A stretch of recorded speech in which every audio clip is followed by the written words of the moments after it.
आपका मेरे channel movie recap बाबा में वेलकम है। अपने मोबाइल फ़ोन को इस तरह से घुमाएं ताकि आपको पूरा वीडियो अच्छी तरह से दिख सके। आने वाले वक्त में दुनिया भर में अचानक ज़मीन में बड़े बड़े गड्ढे बनने लगते हैं जिनसे धमाके होते हैं और लोग खौफ में आ जाते हैं। इन गड्ढों से रीपर नाम के विशालकाय राक्षस बाहर निकलते हैं जो इंसानों का पीछा करके उन्हें मार डालते हैं। गोलियां इन पर असर नहीं करती तो सेना भी लोग को नहीं बचा पाती। धीरे धीरे पता चलता है कि जो लोग ऊंचाई वाले इलाकों में रहते हैं वहां ये राक्षस 8000 फीट पर जम जाते हैं। इसलिए बचे हुए लोग ऊंची जगहों पर जाकर नई जिंदगी बसाने लगते हैं। फिर फिल्म में 3 साल बाद का दिखाया जाता है। कोलोराडो में हंटर रॉकी माउंटेन्स में एक छोटे से समुदाय में रहता है। एक दिन वो 8000 फीट की सुरक्षित सीमा पार करके देखने जाता है कि उस पार क्या है। जैसे ही वो कुछ कदम बढ़ाता है उसे एक रीपर दिखाई देता है। हंटर डरकर वापस भागने लगता है। वो राक्षस लगभग उसे पकड़ ही लेता है पर हंटर समय रहते सुरक्षित सीमा पार कर लेता है। बाद में वो लौटकर अपने घर लॉस्ट गल्च रेफ्यूज आता है जहां 193 लोग बचे हुए हैं। उसका पिता विल उसे डांटता है कि उसने सुरक्षित सीमा क्यों पार की। वो उसे राक्षसों के खतरे और हंटर की फेफड़ों की बीमारी याद दिलाता है। हंटर समझाता है कि वो बस और लोगों को ढूंढना चाहता था। इस पर विल कहता है कि वो उसे अपनी पत्नी की तरह खोना नहीं चाहता। बाद में विल केटी के साथ शिकार पर जाता है और उसे हंटर की हरकत के बारे में बताता है। केटी उसकी चिंता समझती है पर यह भी कहती है कि हंटर उनकी बस्ती का इकलौता बच्चा है तो वो दोस्त बनाने की कोशिश करेगा ही। लेकिन विल बताता है कि हंटर वहां जाना चाहता है जहां उसने आखिरी बार अपनी मां को देखा था। वहीं दूसरी तरफ वैज्ञानिक नीना रीपर की खाल पर गोलियां टेस्ट करती है लेकिन गोलियां अभी भी बेअसर हैं। उस रात विल सुनता है कि नीना अब भी गोलियां चला रही है और उसे गुस्सा आता है क्योंकि उसकी पत्नी भी उसी मिशन पर गई थी जिसमें उसकी जान गई। अचानक वो हंटर को खांसते हुए सुनता है और भागकर उसके कमरे में पहुंचता है। वो उसकी सांस में मदद करने वाली मशीन का फिल्टर बदलता है। थोड़ी देर बाद हंटर को आराम मिलता है और वो फिर सो जाता है लेकिन घर में ये आखिरी फिल्टर था। विल कुछ नक्शे देखता है और सोचता है कि सीमा पार करके और फिल्टर लाना कितना मुश्किल होगा। हंटर के जन्मदिन पर विल पूरे समुदाय से बचा हुआ आखिरी मैकरोनी और चीज का डिब्बा लाता है ताकि बेटे को कुछ खास दे सके। जब वे खाना बना रहे होते हैं हंटर पूछता है कि वे रेडियो का इस्तेमाल क्यों नहीं करते। विल समझाता है कि उन्हें बिजली बचानी पड़ती है इसलिए वे दूसरे रेफ्यूज से बात करने के लिए झंडों का इस्तेमाल करते हैं। हंटर को यह सुनकर दुख होता है क्योंकि उसका मानना है कि लोगों से बात करना जरूरी है। उसी रात हंटर फिर से खांसने लगता है और विल को मजबूरन उसे इंजेक्शन देना पड़ता है। जब हंटर फिर सो जाता है विल नीना के पास जाता है और बताता है कि वो सुबह बोल्डर जाने वाला है ताकि अपने बेटे के लिए फिल्टर ढूंढ सके। वो कहता है कि उसने एक सुरक्षित रास्ता ढूंढ लिया है लेकिन नीना इस पर भरोसा नहीं करती क्योंकि उसे उस इलाके की पूरी जानकारी है। पता चलता है कि उसका पुराना लैब भी बोल्डर में है। विल उसे साथ चलने को कहता है क्योंकि नीना ने सालों तक रीपर का अध्ययन किया है और पिछले मिशन से भी बच निकली थी। लेकिन नीना याद दिलाती है कि वो सिर्फ किस्मत से बची थी जबकि विल की पत्नी उस मिशन में मारी गई। हार न मानते हुए विल एक खदान का जिक्र करता है जो पहाड़ों के नीचे से जाती है। लेकिन नीना इसे और खतरनाक बताती है क्योंकि रीपर वहां उन्हें फंसा सकते हैं। वो फिर भी जाने से मना कर देती है। विल के जाने के बाद नीना एक कंपास को मॉडिफाई करती है लेकिन विल की पत्नी की मौत को याद करके रोने लगती है। इस बीच विल अपने पड़ोसी से हंटर का ख्याल रखने को कहता है और बंदूक की दुकान जाकर कई हथियार जुटा लेता है। केटी वहां आकर बताती है कि वो भी उसके साथ जाएगी चाहे वो मना ही क्यों न करे। नीना भी आखिरकार मान जाती है लेकिन केटी का मजाक उड़ाती है क्योंकि उसे कोई अनुभव नहीं है और वो बोझ बनेगी। विल हंटर को अलविदा कहता है और लौटने का वादा करता है लेकिन हंटर कहता है कि उसकी मां ने भी यही कहा था। आखिरकार तीनों निकलते हैं और नीना रास्ते भर केटी पर कटाक्ष करती रहती है तो विल उसे शांत रहने को कहता है। फिर नीना बताती है कि reaper high bio electromagnetic pulse छोड़ते हैं और उसका मॉडिफाइड कंपास उन्हें आधे मील के अंदर डिटेक्ट कर सकता है। लंबी पैदल यात्रा के बाद वे एल्बा फायर रोड और 8000 फीट की सीमा पर पहुंचते हैं। जब कंपास पुष्टि करता है कि आसपास कोई राक्षस नहीं है तो तीनों सीमा पार करके नीचे उतरने लगते हैं। थोड़ी देर बाद उन्हें कुछ लावारिस ट्रक मिलते हैं तो वे उनमें सामान तलाशते हैं। उन्हें कुछ फ्लेयर्स गोलियां और एक ग्रेनेड लॉन्चर मिलता है जिसे केटी चलाना जानती है।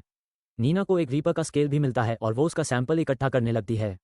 जब केटी उसे जल्दी करने को कहती है तो दोनों के बीच बहस हो जाती है। नीना उस पर विल के करीब आने का आरोप लगाती है। गुस्से में केटी उसे ट्रक से धक्का देती है और याद दिलाती है कि नीना ने केटी की सबसे अच्छी दोस्त यानी विल की पत्नी को मार दिया था। दोनों महिलाएं आपस में लड़ने लगती हैं और विल को उन्हें अलग करना पड़ता है। आगे बढ़ते हुए उन्हें जंगल में घोड़े दिखते हैं जिससे ये पता चलता है कि रीपर सिर्फ इंसानों पर हमला करते हैं। आखिरकार वे अल्टा विस्टा स्की एरिया पहुंचते हैं जहां वे चेयरलिफ्ट का इस्तेमाल करके खदान तक सुरक्षित जाना चाहते हैं। तभी नीना का कंपास दिखाता है कि पास में एक राक्षस है और वे देखते हैं कि जंगल के पेड़ हिल रहे हैं। विल तुरंत चेयरलिफ्ट के ऊपर चढ़ता है और बैकअप जनरेटर को चालू करने की कोशिश करता है जबकि महिलाएं नीचे कवर देती हैं। केटी घबरा जाती है जब वह राक्षस को पास आते देखती है और कुछ ग्रेनेड फेंकती है जिनसे धमाके तो होते हैं लेकिन रीपर को कोई नुकसान नहीं पहुंचता। विल जनरेटर को जोड़कर तैयार करता है और नीना स्विच ऑन करके चेयर पर चढ़ जाती है जहां विल भी तुरंत उसके साथ आ जाता है। वे रीपर पर गोली चलाते हैं जो और करीब आ रहा होता है जबकि केटी टावर पर चढ़कर चेयर तक पहुंचने की कोशिश करती है। राक्षस केबल्स पर कूद जाता है जिससे कुर्सियां हिलने लगती हैं लेकिन विल और नीना किसी तरह संभल जाते हैं। केटी सही मौके का इंतजार करती है कूदने के लिए लेकिन दुर्भाग्य से कुर्सी पकड़ने से चूक जाती है। विल उसे हवा में ही पकड़ लेता है। इसी बीच नीना की गोलियां खत्म हो जाती हैं और राक्षस दोबारा केबल्स को जोर से झटका देता है, जिससे तीनों जमीन पर गिर जाते हैं। वे तुरंत भागने लगते हैं और जैसे तैसे 8000 फीट की सीमा पार कर लेते हैं, इससे पहले कि राक्षस उन्हें पकड़ पाए। अंधेरा होने के कारण तीनों स्की रिजॉर्ट में रात बिताने का फैसला करते हैं। एक साथ बैठकर ड्रिंक शेयर करते हुए नीना बताती है कि जब रीपर पहली बार आए तो उन्होंने बिना रुके या खाए 95% आबादी को खत्म कर दिया। शिकारी आमतौर पर खाने के लिए मारते हैं, लेकिन रीपर मजे के लिए इंसानों को मारते हैं और दूसरे जानवरों पर हमला नहीं करते। इससे नीना सोच में पड़ जाती है कि शायद इन्हें खासतौर पर इंसानियत को मिटाने के लिए भेजा गया है। रात में जब महिलाएं सो जाती हैं तो विल को अपनी पत्नी के साथ आखिरी बातचीत याद आती है। उसकी पत्नी को पूरा भरोसा था कि नीना रीपर को खत्म करने का कोई तरीका ढूंढ लेगी। अगले दिन ग्रुप आखिरकार उस खदान तक पहुंचता है जहां विल पहले काम करता था। वो बताता है कि सुरंग के दोनों छोर 8000 फीट से ऊपर हैं, लेकिन निचले स्तर सुरक्षित सीमा के नीचे जाते हैं। ये सुनकर नीना और केटी को चिंता होती है। सुरंगें पूरी तरह सील नहीं हैं, तो राक्षस उन्हें ढूंढ सकते हैं। ऊपर से नीना का कंपास भी वहां काम नहीं करेगा। इतनी दूर आ चुके होने के कारण नीना और केटी के पास विल के पीछे चलने के अलावा कोई चारा नहीं है। तीनों सुरक्षा हेलमेट पहनकर सुरंग में घुसते हैं और घंटों तक चुपचाप चलते रहते हैं, लेकिन उन्हें रुकना पड़ता है जब पता चलता है कि मुख्य सुरंग मलबे से बंद है। विल बताता है कि अब उन्हें लेवल 7 पर जाना होगा, जिसका मतलब है कि उन्हें 1000 गज तक सीमा के नीचे चलना पड़ेगा। चमगादड़ों से घबराने के बाद तीनों सीढ़ियों से नीचे उतरते हैं और नई सुरंग में तेजी से चलने लगते हैं ताकि परेशानी से बचा जा सके। अचानक उन्हें एक आवाज़ सुनाई देती है और वे हेलमेट की लाइट बंद कर देते हैं, लेकिन तब तक बहुत देर हो चुकी होती है। सामने एक रीपर है और उसने उन्हें देख लिया है। ग्रुप तुरंत भागने लगता है और केटी बीच बीच में ग्रेनेड फेंककर राक्षस को रोकने की कोशिश करती है। पुरानी पड़ी मशीनें भी रीपर को धीमा करती हैं। विल गोली चलाता है, लेकिन उसका कोई असर नहीं होता। जब वे दीवार में एक छेद देखते हैं तो तीनों उसमें घुस जाते हैं और विल पत्थरों पर गोली चलाकर इतना रास्ता बनाता है कि तीनों छिप सकें। रीपर अपनी चमकती हुई पूंछ छेद के अंदर डालता है तो विल उसे ध्यान भटकाने के लिए फ्लेयर फेंकता है। रोशनी से दीवार में एक दूसरा रास्ता दिखता है तो तीनों पत्थर हटाकर वहां से रेंग कर बाहर निकलते हैं। आखिर में विल निकलता है और रीपर की पूंछ से बचते हुए अपने दोस्तों के पास पहुंचता है। कुछ मिनट तक रेंगने के बाद केटी दूसरी सुरंग में पहुंचती है, लेकिन वहां एक रीपर उसका इंतजार कर रहा होता है। वो तुरंत अपनी पूंछ से केटी को घायल कर देता है। विल उसे बचाने की कोशिश करता है, लेकिन वह काफी तेज नहीं होता और बेबस देखता रह जाता है कि राक्षस केटी को अपने साथ ले जाता है। उसी समय नीना को एक सीढ़ी दिखती है तो वह और विल जल्दी से उस पर चढ़ने लगते हैं, पीछे रीपर की डरावनी आवाजें सुनते हुए। सौभाग्य से उन्हें एक दरवाजा मिल जाता है और वे खदान से बाहर भागकर समय रहते सुरक्षित ऊंचाई पर पहुंच जाते हैं। नीना और विल अपनी यात्रा जारी रखते हैं, बीच में सिर्फ एक बकरी को सहलाने के लिए रुकते हैं। अंधेरा होने पर उन्हें एक छोड़ा हुआ घर मिलता है, जिसमें रात बिताने के लिए वे अंदर घुस जाते हैं। घर में मैक और चीज के कुछ डिब्बे मिलते हैं और वही वे रात के खाने में खाते हैं। विल बताता है कि यह उसके बेटे हंटर का पसंदीदा खाना है। फिर वो नीना से पुराने लैब के बारे में पूछता है। नीना समझाती है कि शायद वो वहां एक ऐसा केमिकल ढूंढ ले जिससे गोलियां राक्षसों को नुकसान पहुंचा सकें। वो मानती है कि रीपर के स्केल्स इलेक्ट्रिकली चार्ज होते हैं, तो सही गोली से उनके अंदर धमाका हो सकता है।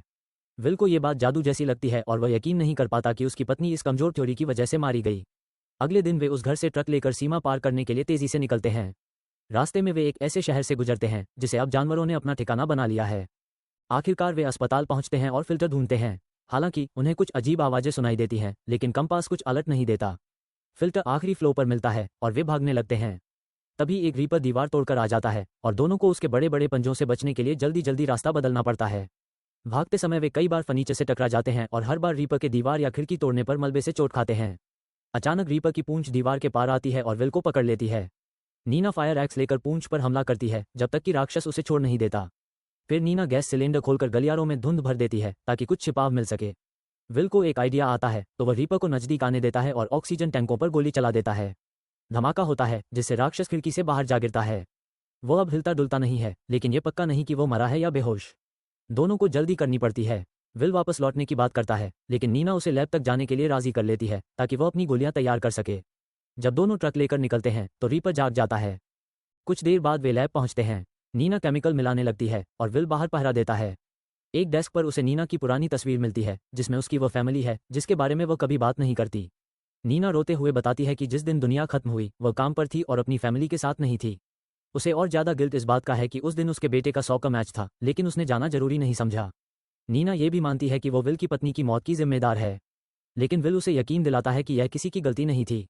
जब नीना आखिरकार अपनी गोली तैयार करती है और उसे रीपर की खाल पर टेस्ट करती है तो कुछ नहीं होता।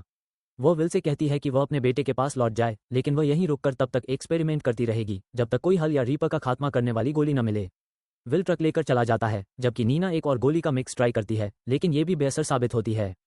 नीना इतनी ध्यान मगन होती है कि उसे अपने कंपास की हलचल का पता ही नहीं चलता। तभी उसे कुछ आवाज़ सुनाई देती है और साथ ही उसे याद आता है कि एक खास केमिकल कॉम्बिनेशन ऐसा है जो उसने अभी तक नहीं आजमाया। यह उसकी आखिरी उम्मीद है, इसलिए वो जल्दी से इसे मिलाने लगती है।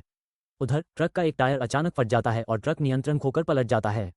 विल कुछ देर के लिए बेहोश हो जाता है, लेकिन जब उसे एक राक्षस की आवाज़ सुनाई देती है तो उसकी आंख खुल जाती है। ट्रक की खिड़की को लात मारकर तोड़ने के बाद वह बाहर निकलता है और दौड़ना शुरू करता है, जबकि रीपर उसके पीछे भागता है। क्रैश के बाद पहाड़ी चढ़ना उसके शरीर के लिए मुश्किल हो रहा है। जब वो सेफ्टी लाइन पार करने ही वाला होता है तो एक दूसरा रीपर रास्ता रोक लेता है। विल हताश होकर फायर करता है, लेकिन कोई फायदा नहीं होता और वो उम्मीद खोने लगता है। तभी अचानक नीना वहां पहुंचती है और अपनी नई गोलियां चलाती है। एक अजीब तरह का धमाका होता है जिसमें धुआं और बिजली की तरंगें दिखाई देती हैं, जिससे उसकी थ्योरी सही साबित होती है। नीना तुरंत सभी रीपर्स पर गोलियां चलाती है, जो सेकंडों में मारे जाते हैं, भले ही वे भागने की कोशिश करें। इसके बाद नीना रीपर के शरीर का एक हिस्सा उठाकर विल को दिखाती है, जिसमें मशीन के पुर्जे दिखाई देते हैं। इससे ये साफ हो जाता है कि ये जीव असल में रोबोट हैं, जिन्हें इंसानों को मारने के लिए प्रोग्राम किया गया था। जब विल पूछता है कि इन्हें किसने भेजा, तो नीना अंदाजा लगाती है कि ये एलियंस का काम हो सकता है। बाद में जब दोनों अपने शरण स्थल पर लौटते हैं तो विल अपने बेटे हंटर से मिलकर गले लगता है। नीना एक समुद्री डाकू झंडा फहराती है, यह ऐलान करते हुए कि उसने रीपर्स से लड़ने का तरीका खोज लिया है। जल्द ही बाकी बचे लोग भी इकट्ठा होते हैं और बड़ी संख्या में खास गोलियां बनाने लगते हैं। विल रेडियो का इस्तेमाल करता है और सभी को यह उम्मीद भरा संदेश भेजता है। नीना रीपर के शवों को रखकर उन पर और रिसर्च करती है। एक बार जब सब हथियारों से लैस हो जाते हैं तो वे जंगल में प्रवेश करते हैं और ज़्यादा से ज़्यादा रीपर्स को मारकर अपनी जमीन वापस लेने लगते हैं।